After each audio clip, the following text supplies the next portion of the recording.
You have fumbled. I'm gonna delete it. Huh? Save it, bro. I'm gonna save it to that. You see what just happened there? That little hesitation. You didn't like the fact that I told you to do it. Something inside you was like, can you realize you're gonna do it anyways? So what you're gonna do now? Delete it? No, you're just gonna do it as I said now. But you don't like it because I just told you to do it. Toxic masculinity. But why does that make you feel special? That knowing, okay, cool. So if you know that you telling me will make me not want to do it, why did you tell me to do it? To prove this point exactly. And we're live! My guy, yes. Chief, yes. Yeah, you're just annoying. Very, very annoying. Bro, listen. You're very, very annoying. Very, very annoying. Inside. But what is it about that though? Like I remember, like I'll be going downstairs to wash plates, and my mom would tell me to wash plates. Go and watch the plate suddenly. I don't know. Suddenly I'm just like, nah, I don't want to wash plates. I really actually don't feel like washing plates right now. I'll do later. So why are we so defined? I don't know. I think it just all comes into this whole notion or concept of toxic masculinity, which we are going to break down today. You're gonna break down. Break it down. I have no comments. I don't think it's real. I support toxic masculinity. I don't think it's a real thing. I support it. I don't think it exists. It does exist, but I support it. It's something that people look like. Okay, is there such thing as toxic femininity? 100. You made me choke on this one. I'm sure. It's not true. You tell me. If gods have Nah, toxic femininity is worse. It's worse, yeah? Toxic. Hella toxic femininity. I just think that there's bad people. Very, But bad people is the toxic, but when it's ascribed to a particular gender, then it's toxic femininity. Toxic. But why isn't it not that bad individual? Why is it now a generalization of the because it's based on your so what I feel like is toxic femininity will be different to what a different guy in a different environment. Which means that there's no definite definition. Yeah, but it's still toxic though. It's still toxic behavior. Yeah, but is it not that person that is toxic, or is it the whole female gender that's toxic as a result? Because that's the thing, if you flip everything, because this, do you know what got me thinking like this? Make me start talking now. Do you know what got me thinking about this? Is this whole, the energy that we put into the Black Lives Matter movement, yeah, which is very valid. Let's apply that same energy across the board, across all social issues that we have issues with, that we have problems with.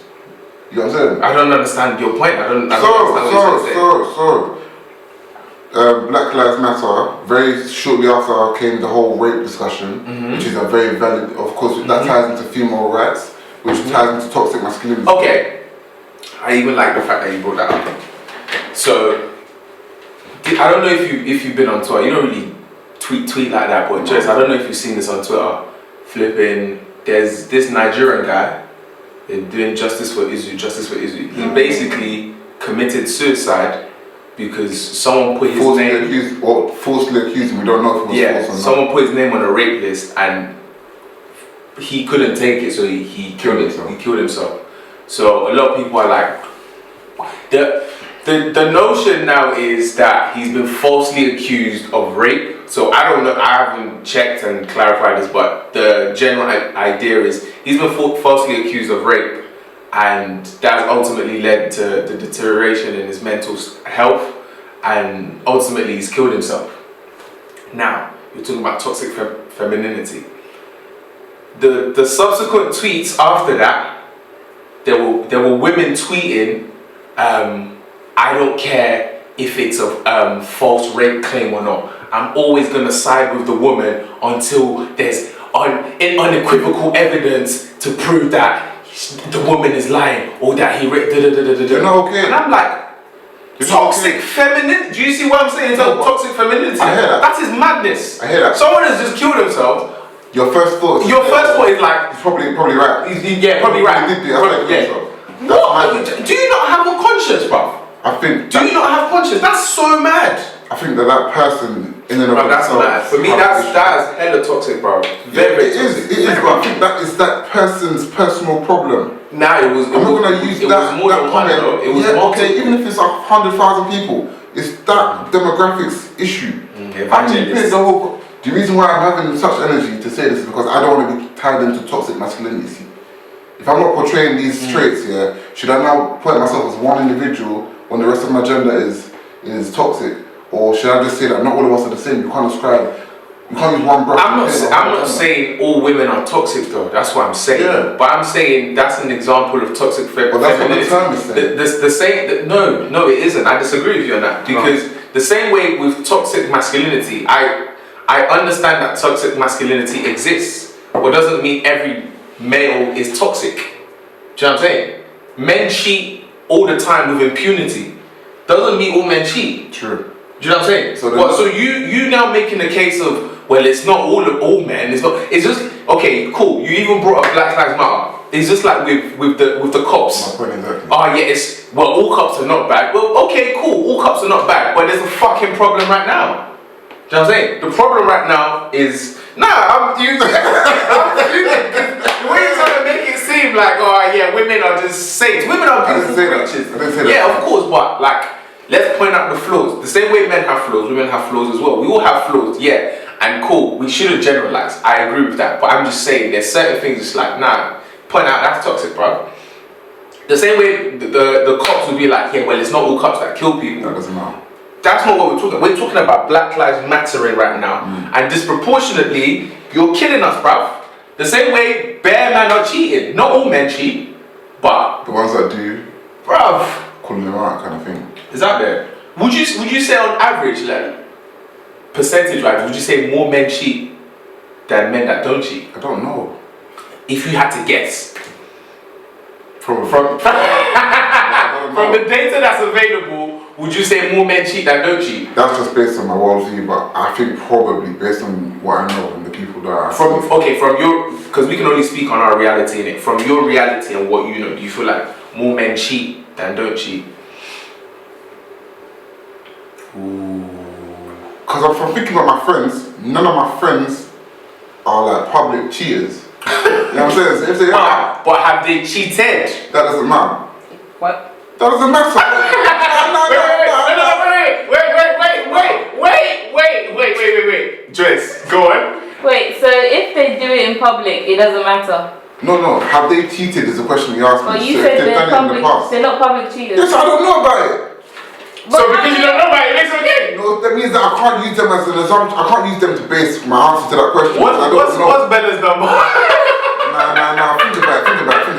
If you cheated and I've never seen you cheat, never spoken about cheating in front of me, I'm not going to assume that you're a cheater. No, you should just say that I don't know if they're cheated or not. Yeah, I Don't say don't they're know. public But the cheaters. way Well, you're saying public cheaters like, oh well, the world don't know about them cheating, when I say so public cheaters, I mean I'm not aware that they cheat. That's what I meant. Okay. By that. And when you said, have they cheated before? Yeah, and I said, it doesn't matter. It's that if you've cheated in the past and you're no longer going to cheat going forward, I'm not going to hold you to the fact that you cheated in the past and call you a cheater. I've lied before. I'm not a liar. You know what I'm saying? But that's what I'm saying. My question was not what percentage of men do you think are cheaters, but I'm saying if you had to put. I'm pretty sure that was the exact question. Okay, maybe that was my question. Okay, let me ask the question again then. What do you think the percentage of men who have cheated before is higher than the percentage of men who have never cheated? Yes. Why? Why'd you say that? Just based on life, innit? Life. Listen, let me tell you something very. You know this, innit? But let me tell you guys something mad, yeah. If you didn't already know, naturally. Talk to the people then. Naturally, yeah. Naturally. As a man. Yeah. Yeah. As a strong African man. Just as a human man. A Yoruba man. With genitals, yeah. With genitals. Your parents don't care about you being in a relationship. What? Your testosterone does not give a damn about your girl. But the bono still rise every morning. I'm telling you. It is here that the battle is fought, fam. That controls the rest of the body. So like, people, before you get to that state of, no, I'm not going to give into this urge or this desire to do that with this person, they're going to cheat. Or they're going to just do it indiscriminately because they don't have the logic or the intelligence, emotional intelligence to be able to deprive themselves of a good feeling because it's wrong. Yeah. That's why I think that most people will cheat or have cheated in the past. But then when they rise up and they realize when they meet someone that is worth more than that satisfaction, then they start to put things in place and ensure that they don't do that. Okay. That's it, man. And all of this conversation, all of this we're talking about is coming from, like you mentioned last week, the journey of self-discovery. So I'm finding myself in situations in like, that if you said it to me hypothetically, I would say, oh, I want to do this, I want to do that. But then I'm there in the situation and I'm actually, quick question. Sorry to cut you off. I know you're on a roll right now, yeah?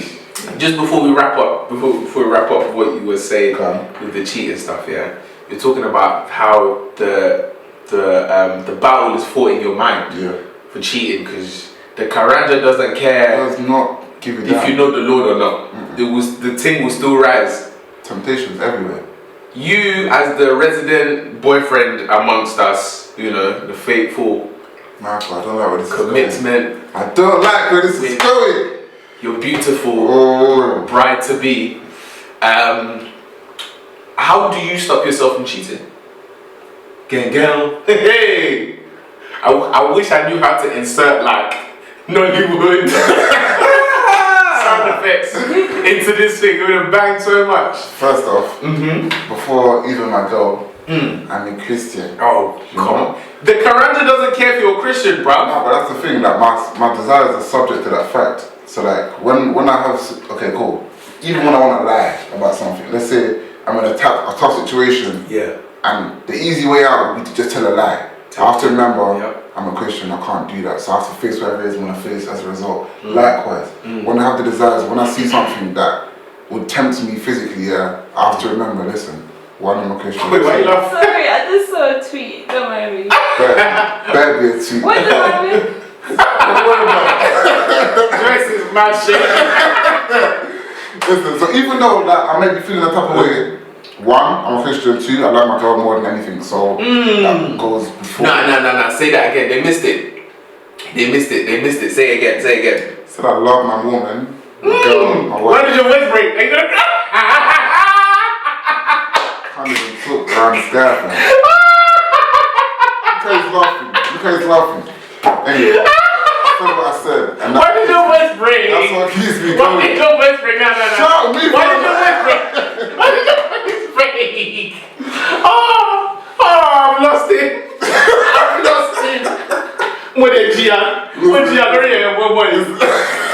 Wow, I've lost him. Listen.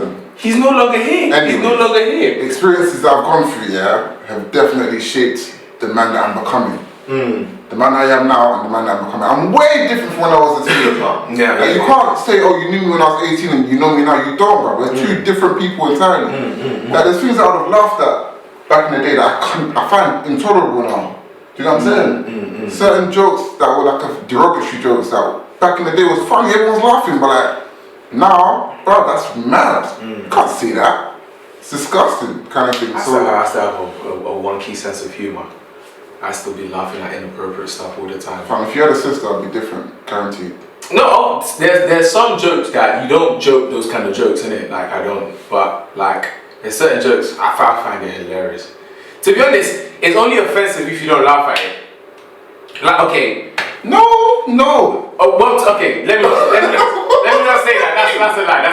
It can still be offensive and funny. But for example, this is what I'm saying. Okay, let me explain to you. I don't know. Let me know if this makes me a bad person or not, innit? No one's a bad person. Man. So there's this comedian called Avery Spears. I find him. He's so funny. He's vulgar. So funny. Avery Spears. He's hilarious. Funny, but he's vulgar. Now we had this joke about. I can't even say it. It's so deep. But don't shoot me in it. It's not my joke, but this is his joke in it. He had a joke about people with Down syndrome in it. He had a joke.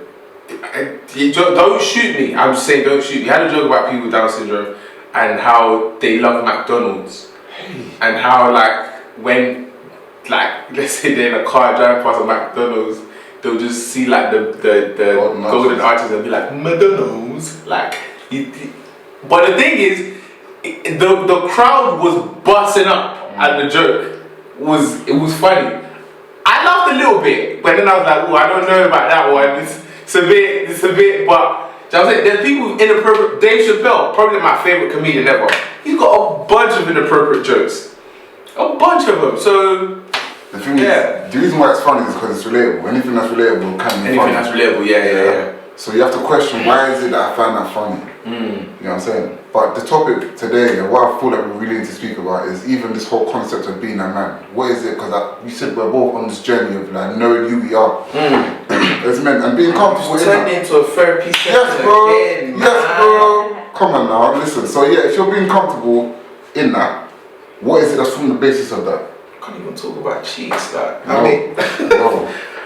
so what's your question? What is it that's from the basis of the man you want to be? One. Secondly, what is it that growing up you felt like was the definition of a man? What is it that you felt that you needed to conform to be a man? Wow. I feel like my idea of, obviously when you're growing up, your idea of being a man is based on the men around you, the men in your life. So obviously, first and foremost, primary male in your life is your dad. So you look at dad and like in your formative years, like you see your dad as like a hero type thing. Like, yeah, I want to be like this guy, or I don't want to be like this guy if he was a terrible person. And then like if you have like an older brother, which I do, I have an older brother, that also shapes like how you see like life and stuff. I remember I was saying this to you, like my brother, yeah, he's probably like the way I am with like girls and stuff, like being able to talk to girls, he's the one, fam. He's the one. I remember when I was younger, I couldn't talk to girls. Listen, I was bare shy, fam. I was bare shy. But he's This guy is shy. What does that mean? You know, I just forgave you for last week. Okay, The shade of last week. Start, begin. Start. You're a very effervescent personality. I wouldn't imagine you being a shy person. Yeah, That's what I'm saying. I'm effervescent.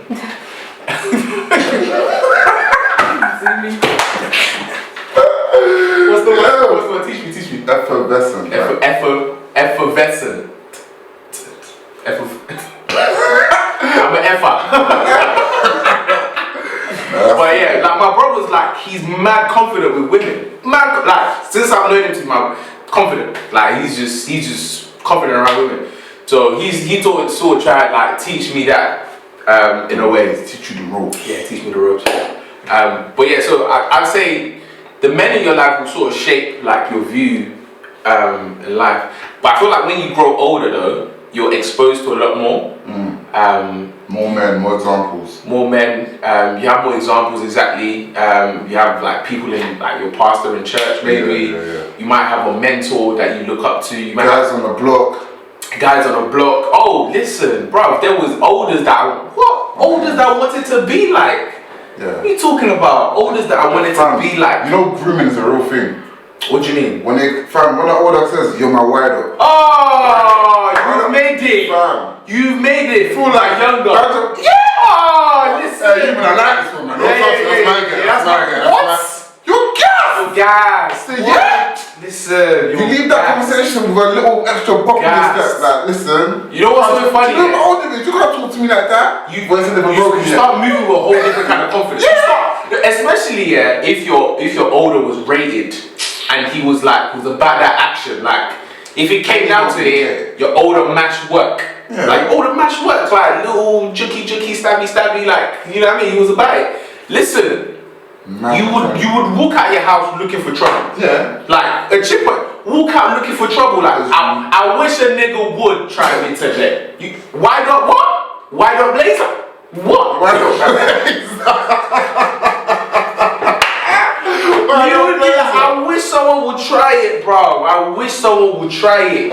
I wish someone would try it. And it's exactly what you just said. It's because in our minds that person is rated. That person has respect. That person has like a certain standing within the community, wherever we are. I want to be like that person. Be like that person. You see the respect that they get. You see the girls that they get, or the money that they get. And you think, I want to be like that. Yeah. Fam, there was someone I know that used to bang jobs. Fraud. Did it make you want to do it? Huh? Did it make you want to do it? I told him, bro, I want to be like you.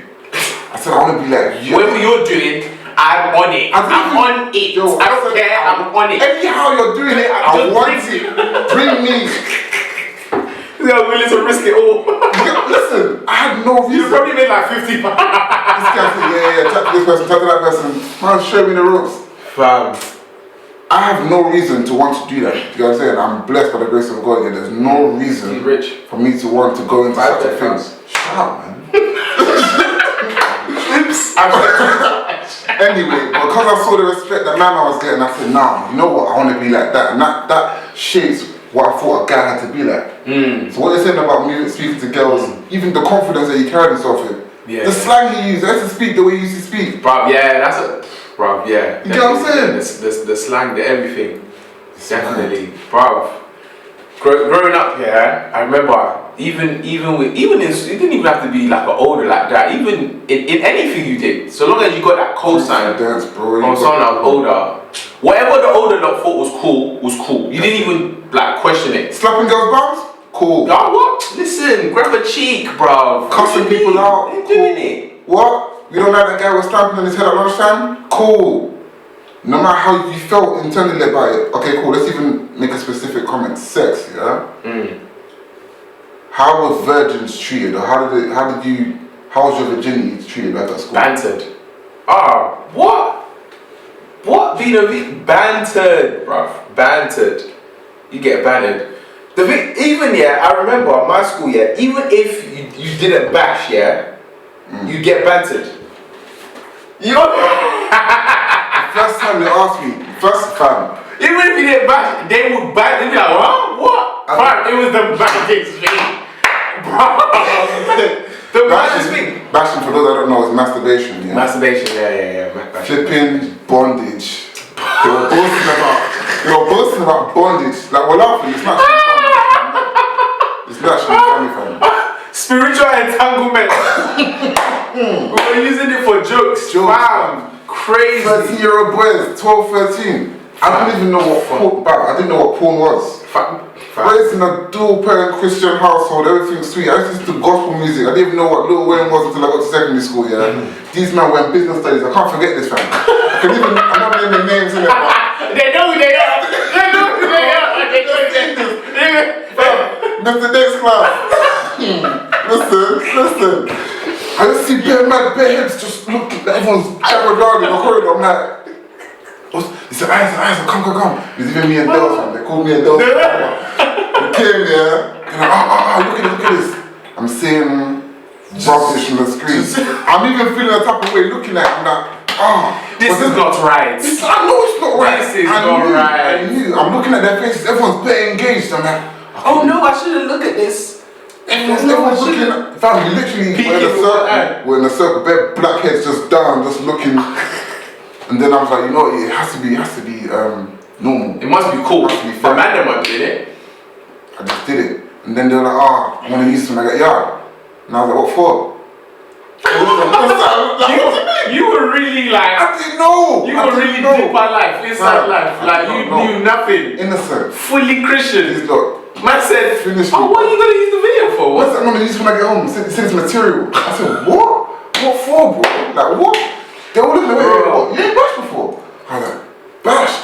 All started laughing. All started laughing like, bruv, it's like. One of them was like, you know, let me just talk to you. Like, when you get home, just type this in, make sure no one's getting a tutorial. Bathroom, and just you gave me a tutorial. I said, alright, cool, say nothing. Yeah. Bruv. And that's how it started. Do you feel like elders need to do better? 110%. Listen, because I took their word, because these were people my age that looked like me. They all had a consensus. It had to be right. That's how my mind was working at that point in time. Like, and I thought to be a guy, and obviously I'm one of the youngest in my year, innit? So like, these men are all older than me as well. I'm thinking, they probably know what they're talking about. And I just did what they were doing. Like even, I'm a virgin till now, but in terms of like, I ain't had sex in that context up until now.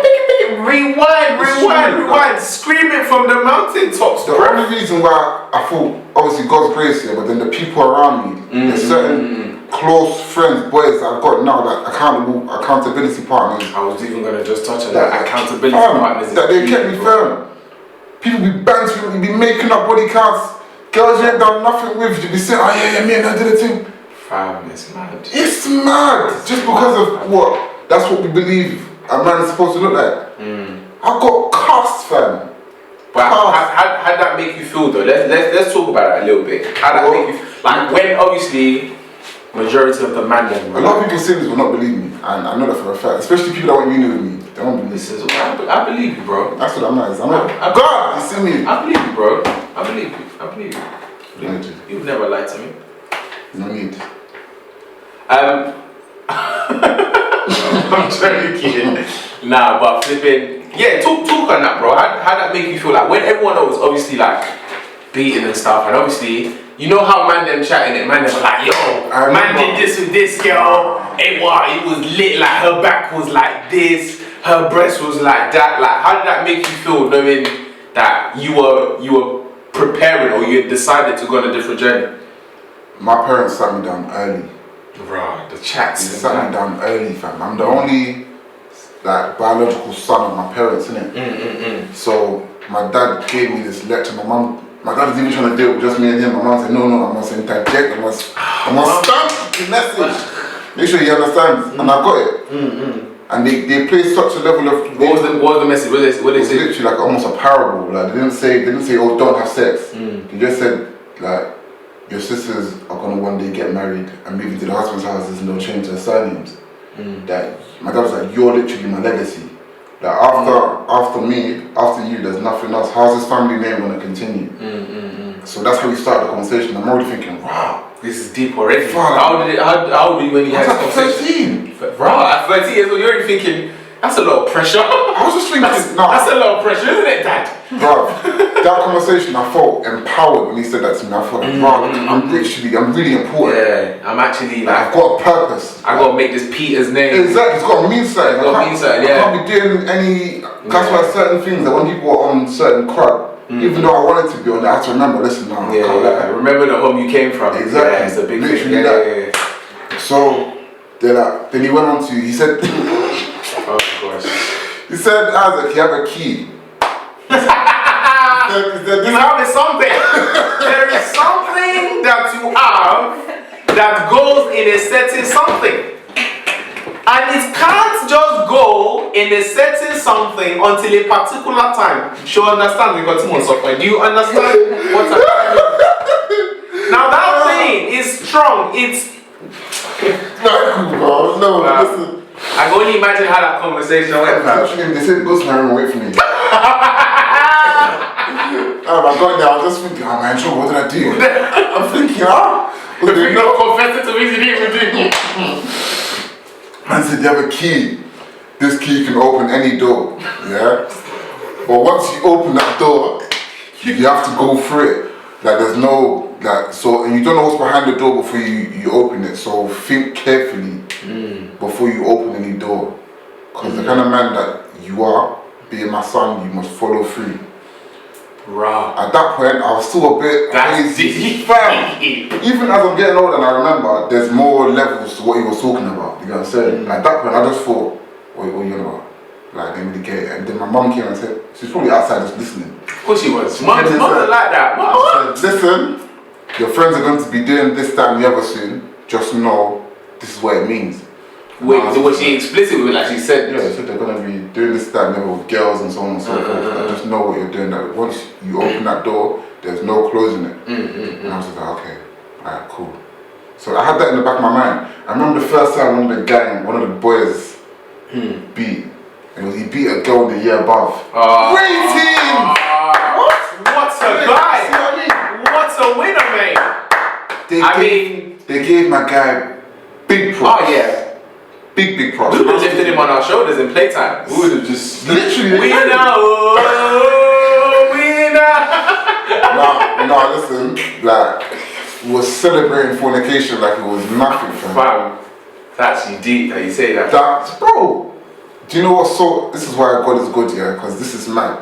I don't want to say that man's name. And just make sure I don't say it. So he did a thing with a girl in the year above. You know who you are. You know who you are. When he did it, there was 5 of the men downstairs. 5 of our downstairs. They went upstairs and did it in one of my boys' uncles or aunties' room. Damn. Yeah. Just defiling their matrimonial bed. Wow. Everyone could hear what was going on from downstairs. When they brought the story to school the next day. They were different accounts. Some of them had different. Well, I did my He fasted for the whole of February. What? I'm not even joking. He fasted. Anyone that knows what I'm talking about knows my man fasted for the whole of Feb. God, I've done something mad. And it's true though. It's true. You just remember.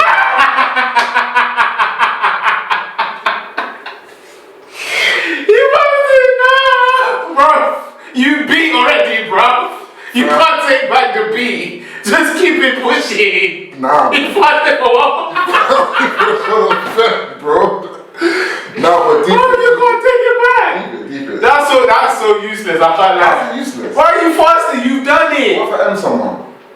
Bro, you've M someone. Just keep it pushing. Pray for forgiveness. I didn't say keep it pushing. Pray for forgiveness. Bro, you've already. The thing is, that's how he felt, man. you've already. They tell you don't open this door, don't open this door, don't open this door. You open the door. You go in. You don't like what you see. Cool. They warned you. Yeah. This is literally the definition of you will listen when you are dead. Doesn't mean you can't. You will listen when you are dead. Oh, you don't want to listen to that. You will listen when you are dead. You will listen when you are dead. You will listen. Now that you've gone in, you've seen what you wanted to see, you didn't like it. Now you're back, you're talking about, oh, I feel dirty, I feel like mosquito, I feel like this. Bruv, that's your own. Just pray to God to forgive you, clear your conscience, and then try not to do it anymore, or whatever. That was his way of clearing his conscience. By fasting for 1 month. Yeah, man. Hunger strike. Hunger strike. That's nonsense. Hunger strike. Anyway. 1 month. Man, the point is, the way it was glorified, so that me and a couple others that said, no, we're not going to do it, that we're not going to be having sex anyhow, as hard as it was, especially in secondary school when everyone was doing it. I can imagine. Now, let's break down. Why is it even a thing? I feel like... Why is being a virgin something to be laughed at? I feel like it's like a stamp on your manhood. Why? Where did that come from? That's what I'm saying. So there's this idea around like sex, especially with men. There's an element of dominance involved. There we go. Because even if you listen to the way sex is described, it's like man's beating, man's banging, man's smashing. It's always really aggressive, adjectives used to describe it. So there's a certain level of dominance attached to it, and it's like a milestone in your manhood. It's like notching your belt. Yeah, it's like cool. You get at a point, your voice will break. It's like okay, cool, man. You start getting facial hair, man. You start growing taller, man. Okay, cool. You start talking to girls. Now it's like cool. Have you kissed her yet? Have you pressed it yet? Because it's not just straight to beating. Because there was a point. Like, the man that were scared of beating, like, you first will go through a period where you're scared of beating, then it gets to a point where the older lot are telling you, like, oh yeah, it's cool. Then you start venturing into that. But I remember there was a point where I remember when I learned about sex in year 6, I was like, so I have to be naked?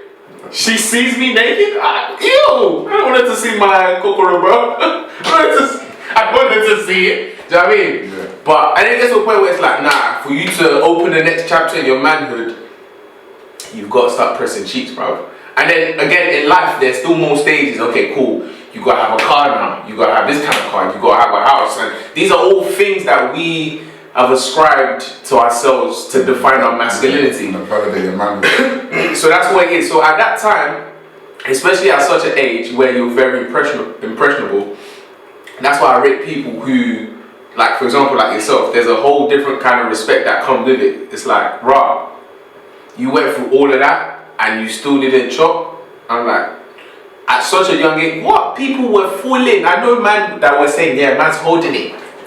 I'm being faltered, bro. Even uni was the worst.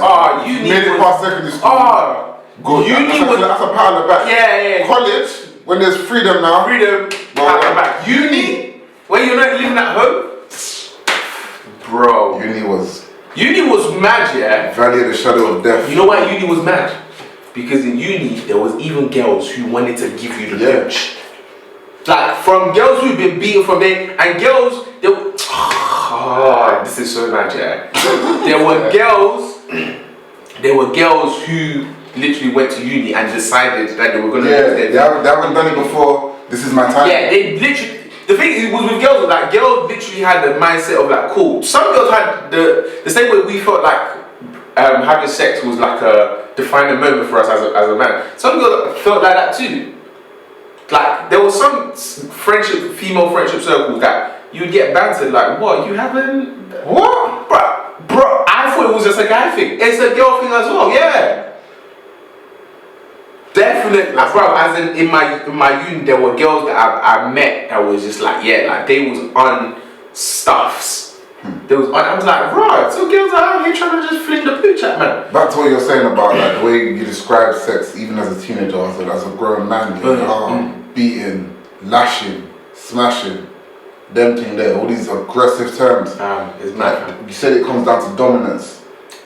Partly, of course. Like if you think dominance, what about the person being dominated? How are you viewing them? Now look at the words we used to describe girls: things, yes, birds. If you're an Essex lad, birds. You know what I mean? Like these aren't terms that are like edifying or uplifting. There's definitely a deeper conversation in that what you just brought up actually, in terms of like how we see women, how we view women.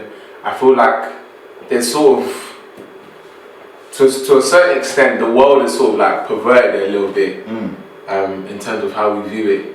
Because there's no way like I'm gonna go to my girl and be like, yeah, listen, last night I was making love to this beautiful woman. The story's not sweet, bro. You have to come to me like, bro, listen, big batty Tasha. Oh my day, man was listen, beating it. That's when the story is sweet. You know what I'm saying? You can't be like, oh my gosh, it was amazing. It was so magical. We made love. Candlelight. Terrific. You can't say that. The story's not sweet. This is what we're talking about. This story, that's what I'm saying. but that's the norm that's now presented in society. Do you get what I mean? How do we break that? Because that's just one of the things. That's just one. We're going to touch a few before we start thinking about how we're going to dismantle the thing. Crying. Yeah, I don't cry, bro. Like, I genuinely can't cry. You can't, but you physically can. No, I'm not talking in terms of like the biology of it. Of course, I can cry. I've cried before. When? I don't know, when I was young. I can't actually, like, okay, on some realness, I don't remember the last time I cried over something emotional. Swear. I genuinely don't. But is it that you can't remember, or like it happened recently? The last time I cried over something emotional was when my uncle passed away from cancer, and I went to, so he was end of life, and they moved him from the hospital to a hospice, and it was just literally like, yeah, he's on the ropes now, and this even ties in beautifully to what we're saying, because him and my mum were very close, very, very close. So my mum told, because he had cancer before and he beat it. He'd had cancer before and he beat it. So my mum told me like, you know, uncle, so you know the cancer's come back. I said, really? I was worried, but then there was something in the back of my mind that was like, he's gonna beat it again. Because the way I view like the men in my family and the men in my life is just pillars, like, just pillars, bro. Just strong, like he come on, like cancer. The idea in my head was like cancer only kills weak people. Wow. And it's such a bad mentality to have. And I looked at him, I was like, he's overcome it before, he's gonna overcome it again, and he can't die. He can't die. So when my mom told me, and I know it's such a bad mentality to have. So when my mom told me he had cancer again, I was worried, obviously, but I'm thinking, yeah, he's gonna beat it again. He's the champ. But then my mom kept going, and then he got to a point where he lost his vision now. And my mom was like, oh yeah, I just went to go check your uncle today. He lost his vision. I was like, whoa, okay. It started getting more real, but then I'm like, ultimately, he's gonna beat it. This one is like cancer 2.0. It's like a tougher version of cancer. It's a bit of a battle, but whatever, we'll beat it. And then, like, my mom just kept visiting, but I never visited him. Never. Like, in the initial stages, I didn't. And till this day, I even still slightly regret it, because I thought about it when he died. I was like, why didn't I go and visit him? And while I was thinking about it, it was, I couldn't bear to see him in such a vulnerable position. Because that would literally break me. Because that would totally destabilize the image you had of him. The image I have of what a man should be. Do you know what I'm saying? So I was like, my mom was like, oh, we're going to uncle's to go check on, do you want to come? And I remember initially I'd be like, nah, I'm not going out, I've got this, or I'm going to this. I'm like, okay. And then my mom told me like, you need to go and see him. Like, you need to. And I'm like, rah, this is deep. And I remember I finished work that day and I told my mom, I said, I'm going to go see him today. So I'm going to go see him. So I left work and I was going, and I remember I was praying. I was like, God, I don't know what he looks like or what state he's gonna be, but just give me the grace to be able to just be able to deal with what I'm going to see. You know what I'm saying? Because I knew he wasn't gonna be in the same state I saw him. Like, he couldn't really walk any moves. And I remember I get there now to go see him. I'm walking to the place and my heart is just beating because I'm just like, bruv, I've never, like, this guy is the hardest working man. Hard working. And he's the epitome of like man to me. He takes pride in providing for his family. He takes pride in working. Like, he'll work hard just to make everything, nice house, make sure his wife was patterned, his kids were always patterned. Even when I used to live with him, he'd treat me like one of his kids. Like, what he bought for his 3 sons, he'd buy for me as well. Because you know what? You're mine. Like, him and my mum, relationship really close. So I remember I've walked in now, I've gone to the reception, and I'm like, oh, I'm here to see so-and-so. And they're like, oh yeah, down the hall, 3rd room or something. And I remember I walked in and like, I've seen him and he was in a very bad state. And I remember I dropped my bag, like literally, I dropped my bag and I just looked at him and I couldn't believe it. I was literally dumbfounded. And then the nurse has left now. And I'm literally just looking at him and I just couldn't believe it. Like, he was in a proper bad state. And then, like, literally, like, I've gone to tap him and I'm like, oh, like, uncle, like, do you remember me? I've told him my name, like, it's me. And he couldn't really speak too much, but he was responsive to what I was saying to him. And like, bro, I just burst into tears, bro. I just burst into tears. Because in my head, I just couldn't believe a man who was so, like, strong, just in such a vegetative state. Like, he was, like, I just couldn't, and I remember I was there and I held his hand. Like, I was crying, and I remember I was just saying some stuff to him and he was responding and stuff. And like, he even dropped like a tear as well. Like, just, well, it wasn't really like crying, it was just, you know, the gangster tear. You know, the one that went like just one tear just rolled down his cheek. I was just like, hey man. It's like, wow. Like, I didn't want to leave. Yeah.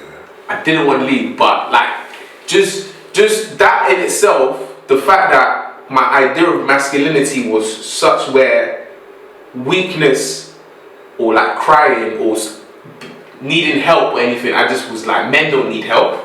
Like, you get ill. Even to this day, you know what's mad? Even to this day, I don't like going to hospitals.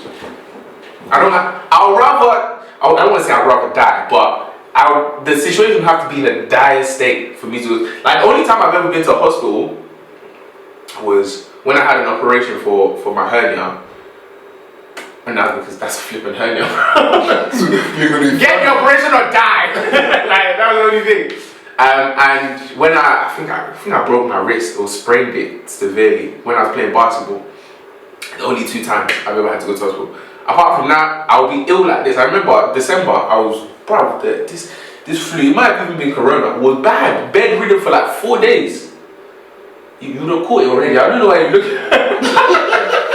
don't know why you looking at me like that. Like, what? Corona? What about you? Yeah. You had it as well, bro. Me too.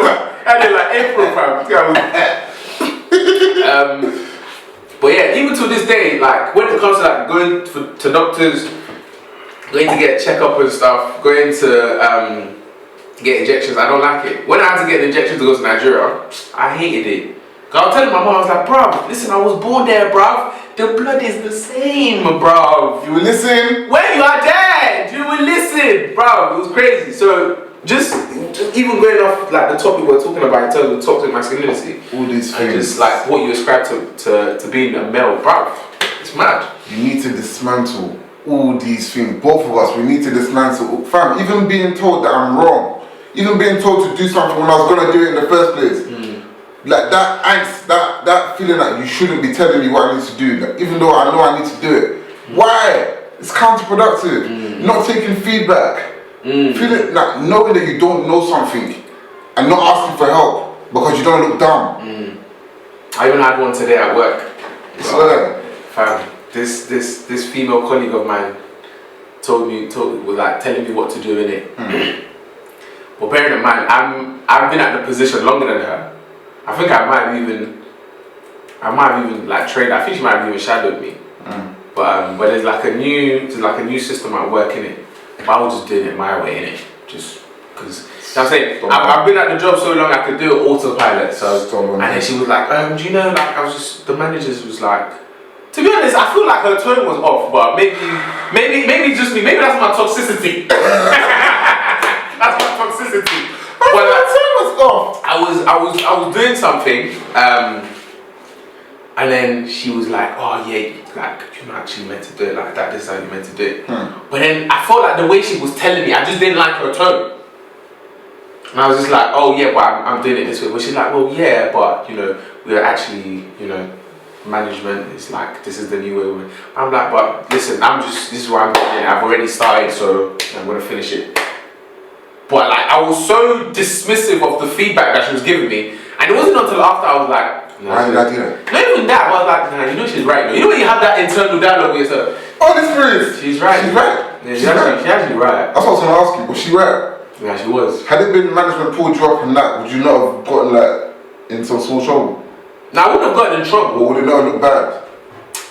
It wasn't. Don't rationalize it, bro. I wouldn't have gotten in trouble. It wouldn't have necessarily looked bad. It's just like not ideal. It's not ideal. Yeah, it's like we're trying to move in this direction now. Circumstances has caused the business to move this way, so let's do things this way. You're still doing it that way. There's nothing wrong with what I did, but it's just like for the time being, we're trying to do it this way. But I've just disregarded it and done it my way anyway. Even though that would have been to your benefit. It would have been to my benefit, of course. It would have been to my benefit. Mate, there's a lot in this topic. I can't lie. Nah, let's keep talking. Let's keep talking. Let's keep talking. Should we keep talking? 30 more minutes, innit? It'll come like an extra line. I think that in itself, like not being able to admit when you're wrong, because what that would have been doing, if you'd have said, "Oh, you know what, you're right," that's a miniature form of vulnerability.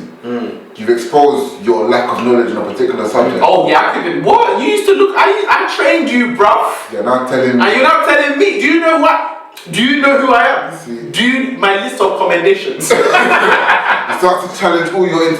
And the thing is, this you start to feel in your head this person's calling me stupid. They're not. Bro, they're really not. Literally, and it's so mad. Literally, like it was, and I know this is pathetic. Yeah, I literally looked at her. Well, maybe not looked at her, but in my head, the way I rationalized it was like, who do you think you are to tell me how to do my job? I've been doing this before. I trained you, bruv. You trying to tell me? You know what I'm saying, but she was right. I know it's the most. Toxic, bro. Toxic. But I hated that I was challenged. That was literally the truth of the matter. I hate that I was challenged. Listen, I think today is gonna be just exposing, and then maybe on another episode we'll talk about how we can deal with it. Yeah. Maybe. In terms of like, it's not until you knock a girl over the head with a skateboard until you're a toxic masculine man, or until you're a toxic male. Wait, whoa. Get tongue-tied. Whoa. Tongue-tied. Wait a minute. It's not until you hit a girl over the head with a skateboard, and I say that because I saw a video where a guy literally hit a girl over the head. Oh yeah, I saw that video. That was mad. Yeah. But it's not until you get to that point that you're toxic. That's when we have these notions in our head that women are things to be dominated. Yeah. I don't want to be questioned or challenged. Yeah. My decision making is final. What else? I can't cry. I can't show any form of vulnerability or weakness. I can't speak about my insecurities to anyone. What else was there, man? Asking for help as well. I can't ask for help. Oh, I struggle with that. What? Ask for help? Never. all these things. Why? Like, and they're all counterproductive. They all limit you in terms of even expressing certain emotions. Like sometimes you can cry tears of joy, you know, but like what you doing? What you crying for? You know what I'm saying? No, I'm just so happy, man. Shut up, man. Put it together. Stuff like that. You know, on another episode, you said, "Oh, if you called me at 2 a.m. and I was laughing," I watched it back and I was thinking, "That's mad, bro. That's actually mad." It's the realness though. But yeah, it's the realness. Bro, if you're crying, whatever it is that brought you to that point must have been serious. Yeah, that's what we need to deal with first. We could do the banter, but that at that moment in time, yeah, it's mad. Like even cool. I told you something before, yeah. So there's a part of my body that I was not comfortable with at all, and I was just like very private about it. Maybe I told 4 people my entire life, and that was like throughout my teenage I tried to hold it. Dresden, I'm not trying to hold it. I tried to hold it. Seriously? All together for one. I tried to hold it. If you hadn't said anything, I wouldn't have laughed. I wouldn't have laughed. Okay, cool. I feel like this is the problem. I'm the problem. No, man. And the thing is, it's when I feel like you should elaborate what part of the body it is or isn't. I used to be insecure about my nipples. I'm looking up. Listen. Sit down. Anyway, yeah. Puberty, man. Puberty, everyone, fam. I'm bare feeling. All of you that are looking at it, you're not well, man. I'm bare feeling, this is weird, like, this is strange. That's happened to my body kind of thing. It says how I looked like in the morning last week. Suddenly I look like this. I'm bare thinking there's something wrong with me. I didn't know until I asked someone else to flip in 5 minutes ago that this is normal. Nah, you know what's funny about that, yeah? I'm pretty sure this happened to man them as well, but do you get like during puberty there was like this little ball thing, this little lump in your nipple pointing out. Yeah, and what's happening? But the thing is, with him, yeah, I just flick his chest for no reason, and he hates it. I just flick it for no reason. And he told me just before we started the pod, yeah, today, he's like, "Oh yeah, I actually don't like that, you know, I used to be insecure about this, blah blah blah." And I told him like, "Bro, listen." After laughing for like, okay, flipping hyena, just cackling, just laughing, bro. See what I mean? Jarring. See, if I walk off now. I'm sorry. But yeah, okay, I did laugh a little bit. But yeah, but I told him, I said, "Listen, bro, it weren't just you. Like, literally, like, I had it too. The man them, I remember in school them days, like, I was insecure about it too. When one of my boys brought it up, and I was like, bro, I have it too. And then another one was like, yeah. And then that sort of formed a solidarity. So you couldn't banter anyone about it. Because everyone has it. Everyone had it. But with him, he didn't really speak about it like that. So he felt like he was alone. But I'm pretty sure, like, man them around you had the same thing. No one probably spoke about it. And the thing is, that's just this issue. What about like virginity? What about I don't want to be hot? I used to practice my screw face in the mirror. Yeah, I used to practice my screw. I used to be like, I need to look a certain kind of tough. I practice so no one facing. Just why? Straight. I'm a happy guy. Like I don't need nothing to make me happy. I'm genuinely happy. Funny, let's even talk about that. Yeah, screwing for the screw facing thing, bro. Literally, bro.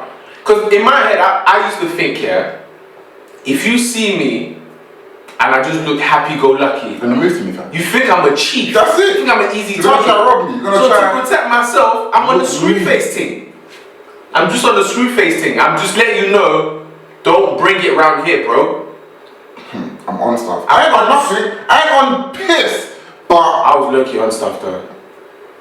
You know, man had the thing. It's called me Don Strapsy. Don Straps, yeah. Why not straps? Man had the thing on me. You feel? I had nothing. Literally. I had my pencil case in my bag. I had what's that thing?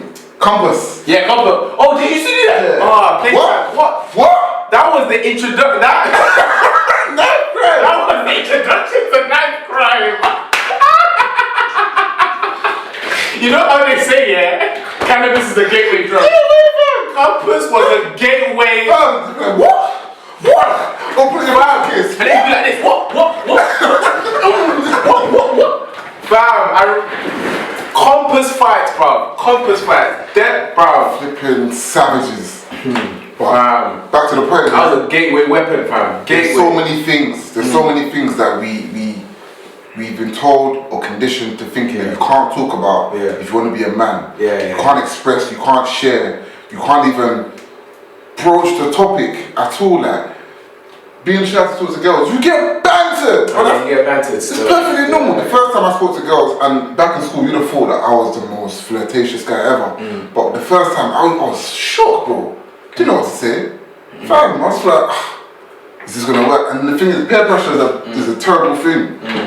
The boys are there, like, go talk to. None of them will go. But your own ego is even smaller than theirs. They'll push you and you'll go. Of course, why would you go? You can't let the man see you as a cheat. Yes. You know what? Even just to wrap that up, yeah. Even from the way like your uncles and aunties would greet you. Like my uncles would be like, how many girlfriends? We from a small age. How many girlfriends do you have? And these times I'm in flipping like primary school. Like how many girlfriends do you have in school? And even now, it's like, how many of those girls you know, it's my uncles like that. They're, do you know what I mean? But the people that we held, even though it's bad, but it's like it's different. They wouldn't go to like a girl and be like, how many men have you slept with? My female cousins, they wouldn't. What? Never. What? Never. They wouldn't say, oh yeah, how many boyfriends? Never. Have you spread it for? How many? Yeah, never. You know what I'm saying? So that just goes to the idea of, you know, like you said, even that notion, that playful banter, yeah, what does that say about women? Yeah, they're to be conquered, they're to be added to. You have access to all of them if you want to. How many, it's a normal thing. It's like, very, very true. You went to the buffet, how many plates did you eat? Like, that's how they see it. 7. But fam, that's what we're saying. That's what we're saying about all these things. And then, so today is just about broaching the topic. Next podcast maybe we'll speak about what we can do to dismantle these. Or we will just not speak about it. Yeah, we'll talk about it next time. Still, this has got a bit deep for me, this episode. I don't like it. I don't like it. It's got a bit deep for me. Man, it got deep. It got deep. No man, it's necessary, man, because like you're saying, this whole journey of self-discovery, these are the conversations that we need to have, and I keep bringing it back and tying it back to the Black Lives Matter movement. We're asking white people to question their biases, question your racial prejudices. Why do you think the way you think? Why do you do the things you do? Why do you say the things you say? But there are certain things that we're oblivious to as well. I watched the video, this guy was talking about the nuances and where he demonstrates. Nuances, I like that word. In which he demonstrates his male privilege. He said that his wife, who he loves, she could be speaking at an event or in a conversation, and he'll mid-sentence will just butt in and finish off what her thought is. And then one day she pulled him up in it and said, "You're out here speaking about like being a feminist and female rights and so on and so forth, but there's something you do that really irks me." And then she told him, and he didn't know he was doing it. That would be mad jarring though. Fam, if you think about it, what you're saying in that action is that what I have to say supersedes yours. Or what I'm saying, I can articulate what you want to say better than you. Oh, that's mad! If you do that to me, I'll be pissed off. Bro, what do you mean? Hey, yo, big man, chill. I'll say it. Twist your ears, man. Shut up. So these are the things we need to challenge, we need to think about, I guess. Nah, it's true, man. It's true. It's been a good conversation today, bro. Very good conversation. One more thing I'll say, Woof! This is just from an your example. reserves. It's just an example, Bring it on. I'm listening. We touched briefly on knife crime. Feeling like being a man and so on and so forth. Do you know? Speak on it, bro. 8 times, let's say, let me not exaggerate, 6 times out of 10 times, so majority of the people that stab people had no intention of stabbing the person. And that's just based on what they've said after in post interviews when they're in prison after 5 years. I didn't even want to do it, but everyone was saying, I pulled the knife out now, what, am I not going to use it? The person that you're even threatening will tell you, what? Do it then, what? Big man, you got the knife, use it then. Then it's not even about whether you want to stab them or not, it's about your ego. Now it's your ego. Now it's your Now I gotta stab you. I don't want to kill you. I don't want to stab you. I just want to make you feel scared and walk off. But now you're gonna challenge me. Everyone's saying, what? I'm gonna put it back now. No, I've got to do it now. And then he does it. And instantly regrets it. And his life is ruined as a result. The fact with the knife is, his ego's like, oh, you pulled a knife at me, I can't look scared. I've got to stand up and defend myself. Not thinking my life could literally end as a result of this, what I'm saying. He's thinking, oh, I've got to show them I'm a man now. That battle of egos and people's lives are ruined in a balance. So it's really important to challenge your mentality. Even with that as well, more time, like my cousin, like more time when man don't want to do the stabby thing, they'll just stab you in your bum or something. Like most men are not even on it like that. In as much as the media fuels it, like there's bad youths and that. Most men are not on the M charge. Yeah, man. They don't. Who wants that? They'll do the shanking thing. They'll do the stabbing thing, but they'll stab you like your leg or like your bum or something. Somewhere where they know it's safe. Yeah. But man still poked him though. You're gonna say what you stabbed cheek. Oh, I stabbed him. Yeah, of course. You just say, man, chefed him up. Yeah. But most men are not in the M charge. Ask anyone why they carry a knife. Not like, I don't think anyone's gonna say I want to kill someone. They're gonna say protection. A few people say they want to kill someone. Yeah, maybe a few people. But more time protection, Protection. But if no one carried a knife, who you gonna protect him from? Back in the days, one-on-one. Back in the days, form a circle. Like that? Nah, I'm joking. We don't promote violence in this podcast. We do not. Categorically, we do not promote violence in this podcast. You know what? I'm laughing. God, let him suffer for 600 years. After they don't use your life, that boy said that I'm a vegan. Let this boy suffer for 600 years in this life. Let this boy beg until he go to prison. You go cheap, they go carry you go prison. And if your cause work on me, oh man, bro, let's play One's Gotta Go, man. Let's play One's Gotta Go. Yeah, so One's Gotta Go is a game that we play at the end of the podcast. Basically, I say a list of 4 options. We say 3 that we stop doing that titty thing. You did it in the last episode as well. Sure. And I didn't say nothing. It was only when I was watching it myself. I was doing his breast. Just moving it up and down. Sorry, Terry Crews. What's wrong with you, bro? I'm so tuned. Yeah, so list of 4 options. We said, are you still doing it? I swear. We promote violence. We promote violence in this podcast. Because bro. Yeah, so 3 that we're gonna take off the board that's safe, and ultimately the one that we don't mind just kicking out. Get out of here. So now we're talking about food. I can't lie, I love food, fam. We're talking about is the word. I don't want to bait myself out, but is it cuisine? Cuisine. It's cuisine. Yeah, cuisines. Cool. Italian.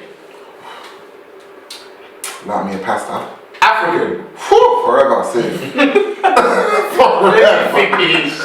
Let me finish. I don't care. Italian, African, Caribbean, Chinese.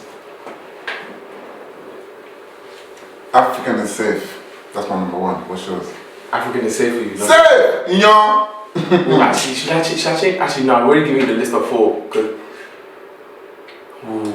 for me, African is safe. I can't lie. Safe! I can't lie. Eba. I've eaten rice and stew so much that now I willingly will go home to eat rice and stew. It's in my blood. Rice and stew, rice and chicken. Everyone that knows me, you know, rice and chicken, yeah, in me, I say rice and chicken. We're like this. Like this, bro. Second one. Yeah, I say African is safe. I love pounded yam with foriro as well. Yay! Egusi my favorite though. Egusi. Egusi your favorite? Nah, foriro for me, man. Egusi, I can't even use a fork to eat egusi. I can't. Also, what? Wash my You know hand. people that use fork to eat, like, swallow, yeah? I used to think it was tush, I can't lie. I used to think it was posh, it's not. You used to think it was posh. You just look stupid. You're depriving yourself of the experience. If you're gonna eat pounded jam, if you're gonna eat eba, if you're gonna eat amala, please use your hands. That's the way our ancestors Natural fork. intended it for it to be eaten. You're using a fork. You know, if you eat with a fork, it don't taste the same. It doesn't. It don't taste the same. It tastes metal, what's that? Yeah, it don't taste the same. Like, I've tried it before, I'm like, this does not taste like what I love. But if I'm at a wedding, sorry, it's a fork thing. Excuse me? Yeah. Pass it. Especially if I don't know the couple. If I know the couple, hand. If I don't know the couple, I might use a fork. Which one concern me with the couple? Are they gonna... Listen, Omi Shamo on the side, bro. You know, you have to do the hala. You have to do the hala. Let the steam. Yeah, you have to let the steam. Bro, don't mess with me with food, you know, bro. There's tech to the fam, especially if it's like you're using okra or wedu stew to eat it. Fam, and the best drawing like this, you have to use your hand to cut it. You have to do the motions and you have to suck it from your hand, fam. Wow. I only eat like swallow at weddings where like I'm When you like a family wedding, I know them. But if it's I'm trying to do image, I just eat jollof with just one couple meats and that, maybe even more and more. A couple meats. Yeah, of course. What I did was at my wedding, I'll just take one meat at my big age. Auntie, load the meat, bruv. Load it. Because I know you're going to take it home. Load the meat, blood. Piss me off. So easy for the week. Yeah. Auntie, load the meat, bruv. Load it. When you're asking, can you bear eyes? Yeah. Hey. Auntie, load the meat. Because I know the person that's doing this wedding. And I know they're doing buffet and there's plenty of food. Auntie, please load the meat, bruv. I can see the 2 coolers there. There's still chicken, there's gizzard, there's... Auntie, load the meat, bruv. What else is there, man? So first one is African. So you have an option of Caribbean, Italian, and Chinese. What's your second one off the board? Caribbean. Caribbean's off the board. Jerk chicken, my guy. Jerk chicken. Oxtail. Oxtail! God, please forgive me. I didn't know about oxtail till last year. Nah. Didn't? Wait, whoa. I didn't know. You didn't? Yeah. I didn't know. Same.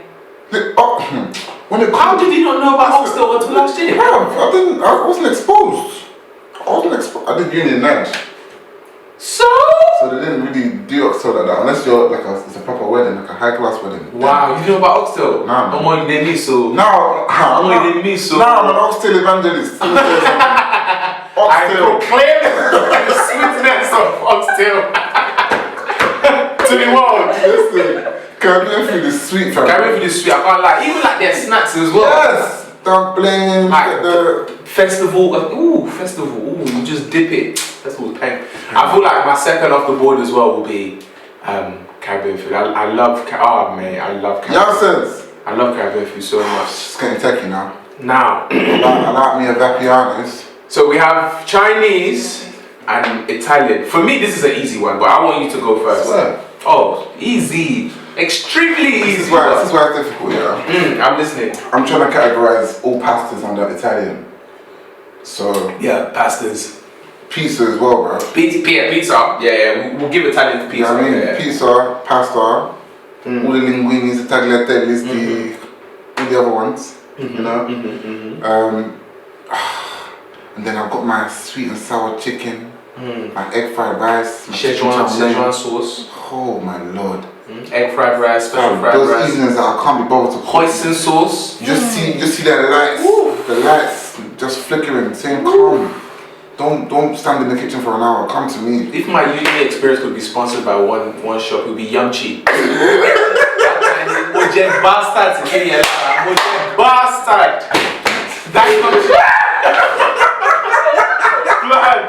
I ate Yumchi, yeah. Oh, fam, I'm pretty sure when I used to sweat back then, it was soy sauce that was coming out my mouth. Fam, Yumchi, me and Yumchi were like this. But for the people that went Brunel, you know about Yumchi, fam. And then they'll be doing deals. What? Take my money, please. Take it. Take it. Oh my god. But just stupid and not. I ate Yumchi, yeah. Fam, so much. Literally, that was my default. Oh yeah, I'm tired of the Yumchi. Like without thinking. Fam. They knew. It got big, they knew me. My girl! Oh yeah, my girl! I said, yeah, my girl, yeah. You bust me like pro crackers and that.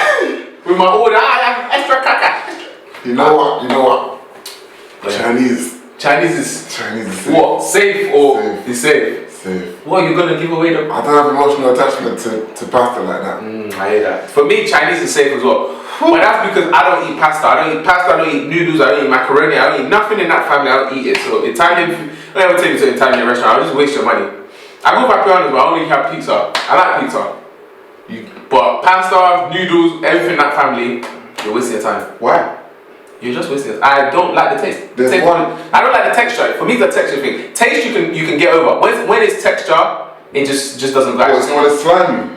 I just don't like the texture of pastas. I just don't At like all. At all. There's some that they don't boil too hard. That's still like it has. I don't know. The closest you ever get me to eat anything close to that would be like rice noodles. Wow. Rice noodles, I don't mind too much. Indomie. Indomie, no. No. No, like people should, like auntie was trying to entice me with bottles of it. I was like, nah, auntie, stay calm. I don't like it. When my mom brings Indomie, bro, I give it out. If you ever want Indomie, when I go down, because my mom, my grandma will give me bare Indomie, think I like it. I say, yeah, thank you. I give it out. I don't like Indomie like that. Bring plantain chips when you're coming back. Yeah, I got you, bro. I'm going in December still. Wow. You bought tickets? Wait. Solid. I was meant to go in June, so I can't wait. But In yeah. a sick podcast. Yes. We gotta give a shout out to a business. We have to. We have to give a shout out to a business. Yendalo. Yendalo hair products. So again, I'm supporting black businesses. I love it. Black businesses and small businesses. We stay supporting. If you're a small and black business, we support you. We love you. Yendalo. So basically, you see how like we go to like the hair shop like Pack and stuff like that, and apparently like. Is it Packs or Pack? Packs. It's Packs. Yeah. And now they're selling us like stuff for us. It's like imagine if that was owned by a black person. You know what I'm saying? And this is literally what Yendalo is. I don't think they have a physical store. Who needs a physical store now? They have their online, which is basically their online. Exactly. I bought like this coconut based shampoo and then the conditioner to match, and listen. That's why your hair be glowing. You better stop. Oh my god. You better stop. But yeah, so that's what I'll be using. But yeah, check them out, Yendalo. I'll put their distance in the video. But yeah, man. Hey, bro. It's been amazing as always. And we're out. And we're out.